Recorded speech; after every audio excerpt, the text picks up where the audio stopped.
Hello everyone and very welcome back to the channel. Welcome to another video.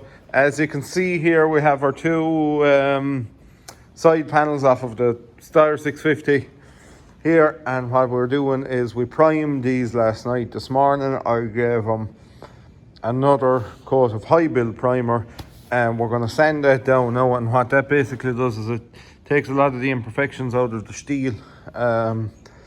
You know, within reason. It's obviously not going to take massive dents out of it. So if you see here now, once I sand this, it's going to be perfectly smooth, and hopefully then our top coat of Steyr red won't have any orange peel in it. But that is up to me, even though my spray painting wouldn't be anything near a professional, like a car guy or anything like that. I'm perfectly able to paint tractors, but trying not to get orange peel is a big thing, even though in the last couple of years car manufacturers have moved to put orange peel into the paintwork because it took guys so long to perfect it, not having it in it. Now cars are coming with this kind of finish on them. If you look at the new car, it has that kind of a finish on it because their theory is behind it that it'll make it very difficult for guys to repair them and get that kind of a finish.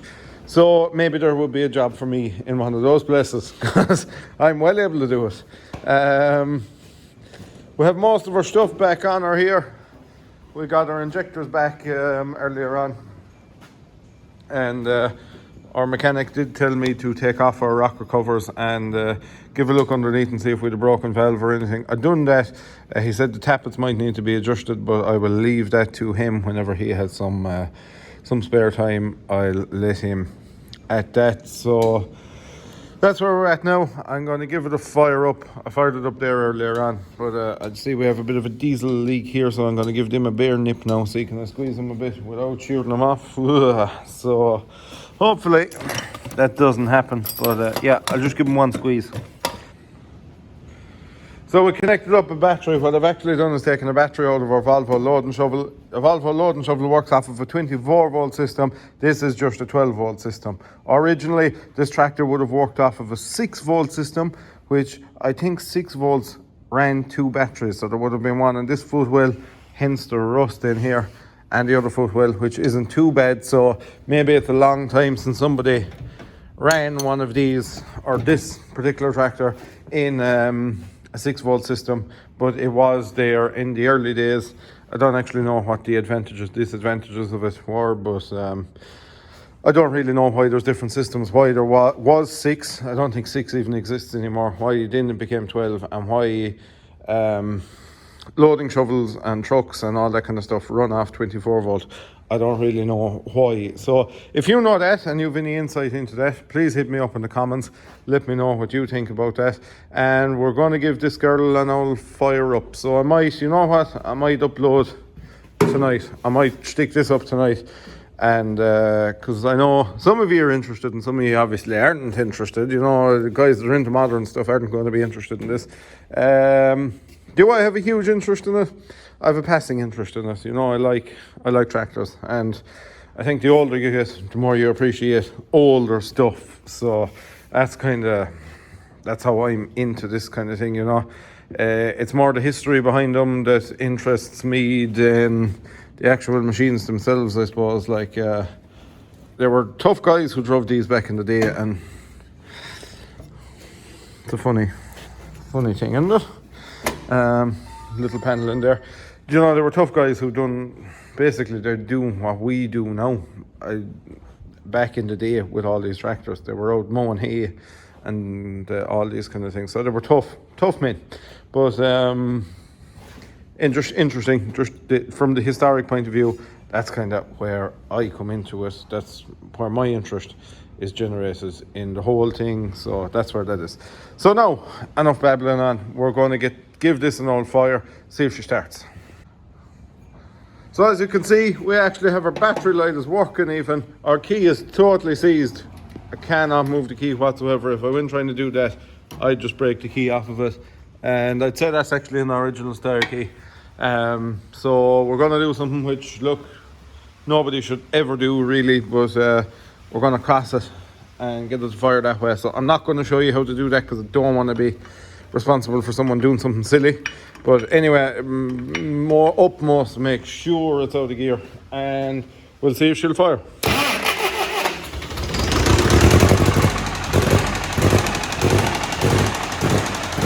we have it. We're up and running. Plenty of smoke though, plenty of smoke. And very tappity, very tappity. We'll give her a bit of a rev, see how she reacts. Oh!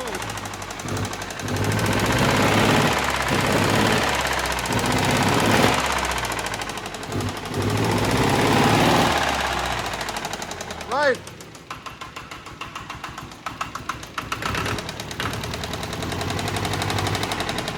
Just kicking a bit too low there.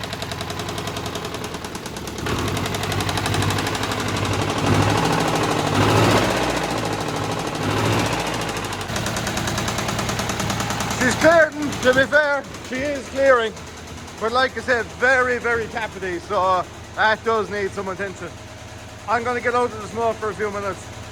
What I'll do is I'm going to take the battery out of it, put it back into the Volvo loading shovel, get the Volvo loading shovel out of here, and then I'm able to actually physically drive that tractor out of here. Right, so I better get this out of here before it dies, or I die from smoke inhalation. Is that forward now or reverse? Oh, nothing happening.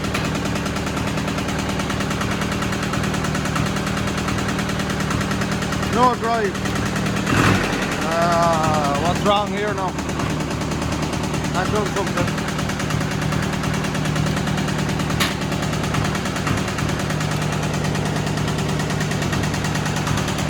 No, we've no drive at all at all.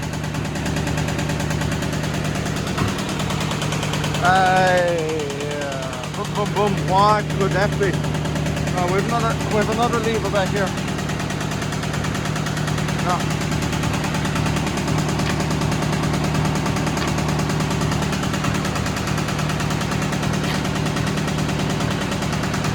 Oh! We're in reverse. We're forward. Ah, that's surely forward. I don't want to cut it out now because the battery's taken over. There's a brake definitely stuck on anyway.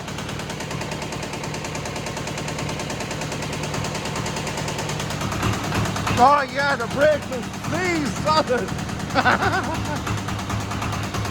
We're on, girl. We're rolling, we're rolling.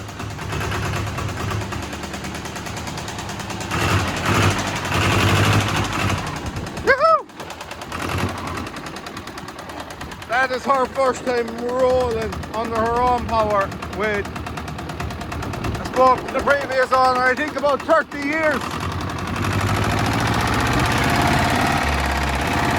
But that engine definitely needs some attention. That is knocking hard.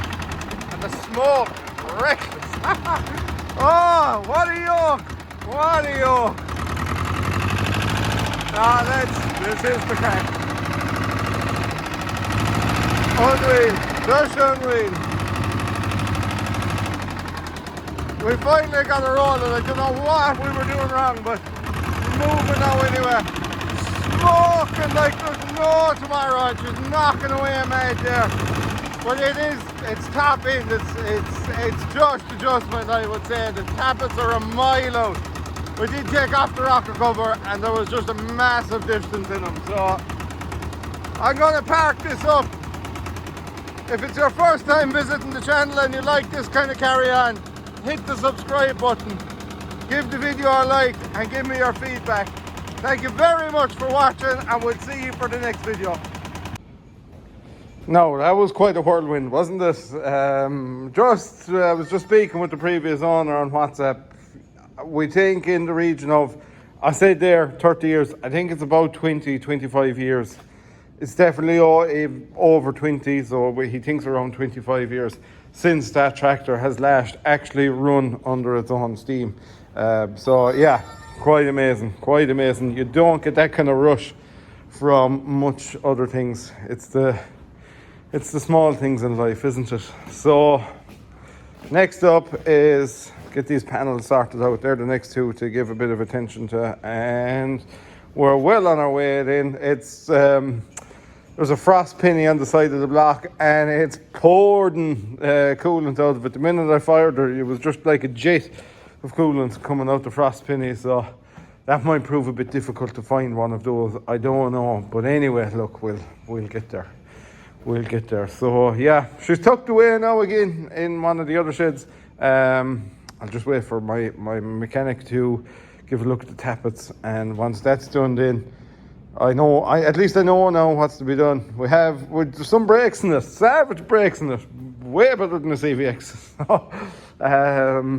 Yeah, she's flying away there now, but once they're freed out, she didn't seize up anymore. So yeah, very interesting to, like I say, small little things put a smile on your face, isn't it? So yeah, like I said, that's it from me. If you like this kind of crack, give us a thumbs up, big thumbs up, most important thing, and subscribe. Let us know what you think of the crack in the comments, and we'll chat to you all later.